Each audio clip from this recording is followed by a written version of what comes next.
नमस्कार। अपनी खूबसूरत सी ज़िंदगी को और बेहतर बनाते हैं, बात करते हैं सेहत में आज दांतों के विषय में। तो दांतों को लेकर के बहुत सारी बातें होती हैं, लेकिन विशेषकर आज बात करेंगे दंत प्रत्यारोपण यानी कि डेंटल इम्प्लांट के बारे में। और हमसे अपने ज्ञान को साझा करने के लिए हमारे साथ मौजूद हैं IMS BHU से डॉक्टर पवन कुमार दुबे। तो चलिए करवाते हैं आपसे उनकी मुलाकात। डॉक्टर पवन, हमारे कार्यक्रम में आपका बहुत बहुत स्वागत है। धन्यवाद। और दंत प्रत्यारोपण को लेकर के बातें होती हैं, कुछ धारणाएं हैं जो लोगों की क्लियर नहीं हो पाती हैं कि करवाना चाहिए नहीं करवाना चाहिए। तो आज सब कुछ जानने की कोशिश करेंगे सीमित से समय में। तो क्या है दंत प्रत्यारोपण? जी, दंत प्रत्यारोपण बेसिकली जो है, जब दांत नहीं होते हैं तो पहले एक विधि थी जिसमें कि हम लोग निकालने बैठाने वाले दांत लगाते थे।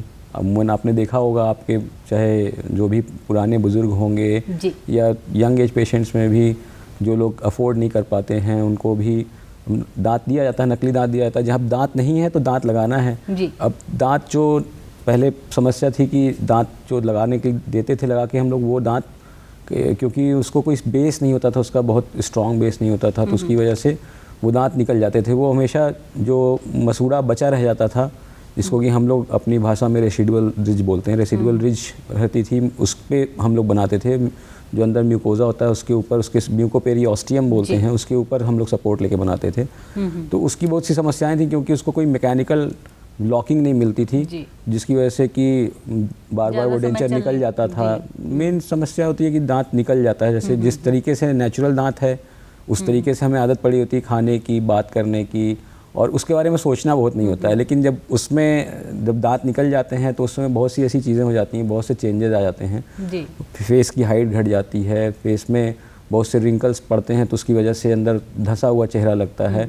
और दांत जो है कि खाना तो एक जो है उसका काम है ही, लेकिन उसके अलावा भी जो आपकी फेस की जो एक्सप्रेशन है उससे बहुत ज़्यादा दांतों का पीछे जो बनावट उसके ऊपर बहुत डिपेंड करता है। तो जो दांत है वो ऐसा होना चाहिए कि उसके बारे में ज़्यादा सोचिए मत। दांत लगा हुआ नकली दांत है तो अब अगर आप उसके बारे में हमें कॉन्शियस हैं तो समस्या होती है।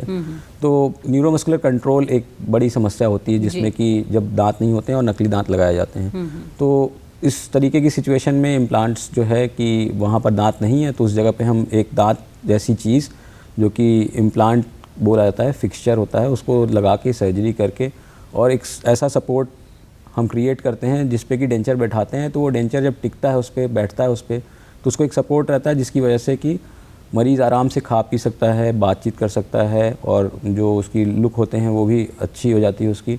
तो ये मतलब कि कई अवस्थाएं अलग अलग, जैसे एक दांत निकला तो भी बिना मरीज़ के बिना दांत के है मरीज़, 3-4 दांत निकल गए, अलग अलग लोकेशन पे निकल गए, तो उसमें हम लोग पहले रिमूवल पार्शियल डेंचर RPD देते थे।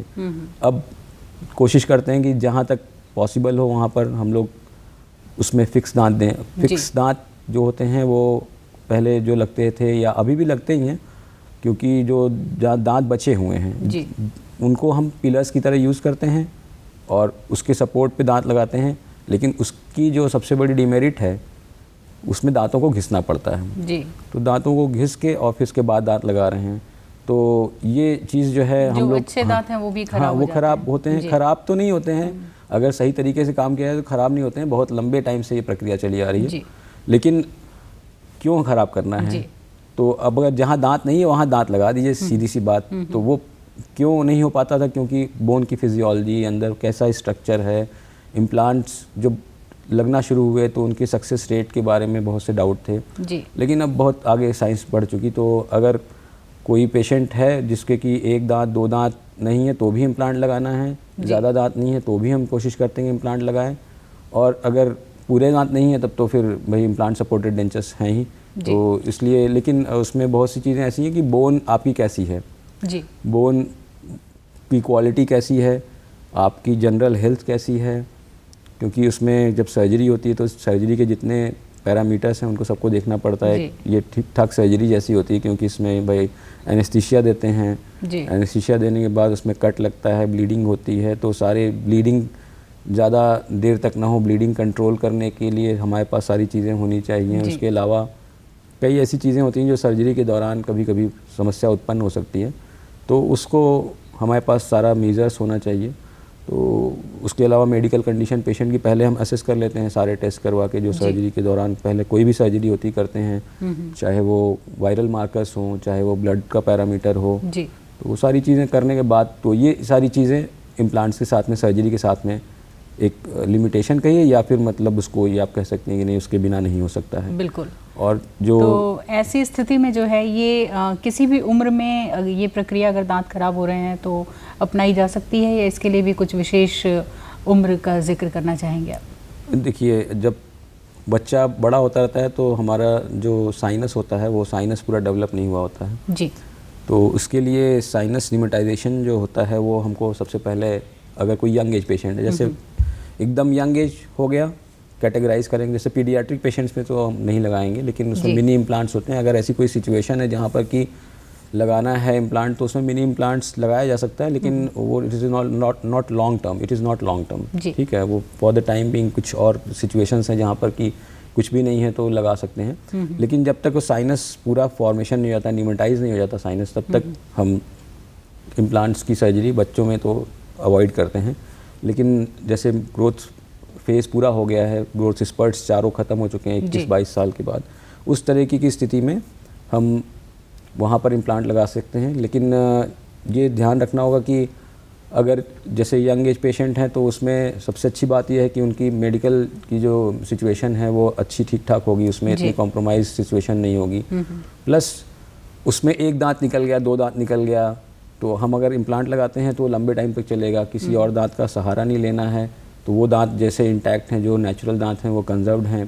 कंजर्वेशन हमारी डेंटिस्ट्री का बहुत बड़ा एक मतलब कि मूल मंत्र है कि हमको जो स्ट्रक्चर है वो बचाने की कोशिश करनी चाहिए। जी बिल्कुल। ये तो बात हो गई कि हमने समझ लिया कि ये दंत प्रत्यारोपण क्या है और कब इसे हमें करवाना चाहिए, लेकिन जब इसे करवा लेते हैं एक बार तो कितना करवाते वक्त समय लगता है, जो है लोगों को मन में ये भी रहता है कि क्या बहुत लंबी प्रक्रिया से हमें गुजरना होगा और इसके बाद में क्या क्या सावधानियां बरतनी चाहिए? जी ये अभी जैसे मैं अभी आपसे बात कर रहा था तो पहले मैंने एक अवस्था की बात की जिसमें कि यंग एज पेशेंट्स जो हैं उनकी बात की, फिर उसके बाद मिड एज जो मतलब 40, 45, 50 वाले जिसमें कि कई दांत निकल चुके हैं, सारे दांत नहीं निकले हैं, कई दांत निकल चुके हैं, और उनकी 40-45 तक में मेटाबॉलिक डिसऑर्डर्स जिसमें इंसुलिन से जैसे रिलेटेड, हार्मोन से रिलेटेड, जैसे थायराइड है किसी को इंसुलिन है, ये सारे जो पैरामीटर्स हैं वो देख के तब हमको इम्प्लांट लगाना होता है। तो उस तरीके की अवस्था में हमारे पास 2 तरीके की कॉन्ट्राइंडिकेशन मतलब कि कहाँ पर हम नहीं लगा सकते हैं। एक तो ऐसा होता है कि एब्सोल्यूट कॉन्ट्राइंडिकेशन मतलब नहीं ही लगा सकते हैं। अब किसी को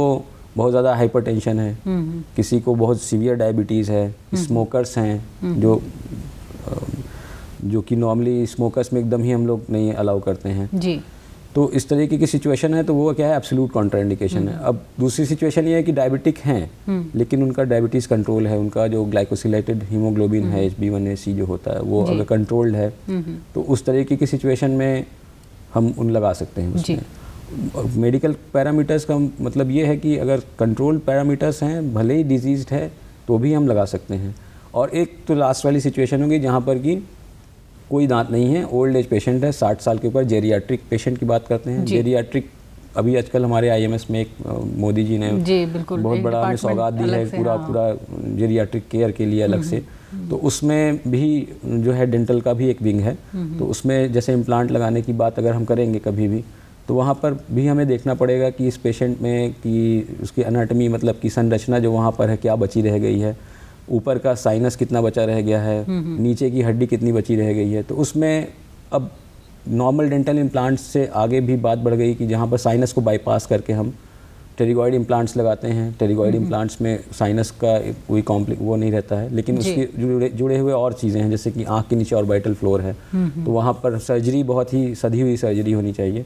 लेकिन ये ऑप्शन बहुत अच्छा है, अभी बहुत काफ़ी काम हो रहा है इस पर, और मतलब एक बेहतर विकल्प है 60-70 साल के लोगों में, जिसमें कि पहले एक इम्प्लांट डालने के लिए हम लोग को बहुत सोचना पड़ता था, साइनस को बचाना पड़ता था। अब ये और आगे बढ़ चुका, तो इसमें हम लोग ये चीज़ कर सकते हैं। अब मैं आपके दूसरे सवाल का जो जवाब था वो बताता हूँ कि कितना टाइम लगता है।